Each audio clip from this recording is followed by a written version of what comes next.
앞서 보신 대로 철도노조 파업은 보름째 이어지며 장기화하고 있고요. 정치권에서도 민주노총의 공권력 행사, 정당성에 대한 공방을 이어가고 있습니다. 국회 취재기자 연결합니다. 안태훈 기자. 네, 국회에 나와 있습니다. 철도 파업에 대한 여야 각각 다른 해법을 내놓고 있죠. 네, 먼저 새누리당은 국회 차원에서 결의안을 채택하자고 제안했습니다. 코레일 민영화를 막기 위한 내용인데요. 대통령과 정부에 이어 국회도 민영화 가능성을 일축하는데 기여하겠다는 뜻으로 해석됩니다. 새누리당 황의호 대표는 오전 최고위원회의에서 이 같은 방안을 야당에 제안하고 파업 현장이 더 이상 야당의 성토장이 돼서는 안 된다고 강조했습니다.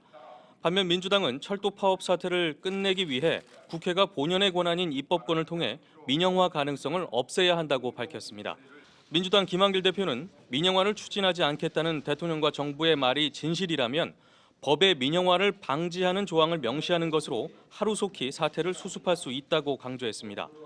철도노조 파업 등의 현안과 관련해 박근혜 대통령은 수석비서관 회의에서 당장 어렵다는 이유로 원칙 없이 적당히 타협하고 넘어간다면 우리 경제와 사회의 미래를 기약할 수 없을 것이라며 원칙적인 대응을 거듭 강조했습니다. 지금 국회에서는 이 철도 파업 관련된 상임위원회 긴급 현안 질의 진행되고 있죠.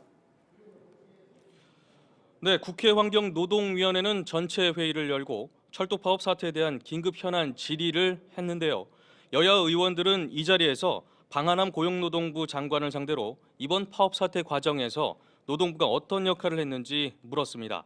새누리당은 사태가 악화된 데 대해 안타까움을 나타내면서도 노조의 불법 파업에 대해서는 김대중 정부나 노무현 정부 때에도 강경하게 대응했다는 점을 강조했습니다.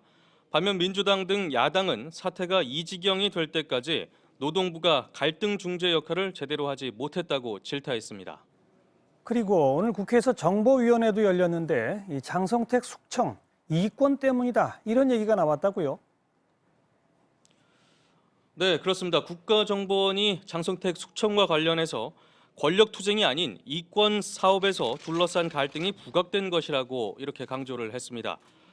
국회 정보위원회 새누리당 조원진, 민주당 정청래 간사는 오늘 열린 전체 회의에서 국정원이 이같이 밝혔다고 말했는데요. 국정원은 북한이 장성택 숙청 이후 대남 도발을 할 가능성이 큰 것으로 보고 있다며 그 근거로 내부 불만의 외부 표출, 서북 5도 부대 증강, 훈련 강화 등을 들었습니다. 장성택의 부인이자 건강 이상설이 제기된 김경희 노동당 비서에 대해서는 건강에 이상이 없는 것으로 알고 있으며 공개 활동을 하고 있다고 설명했습니다. 지금까지 국회에서 JTBC 안태훈입니다.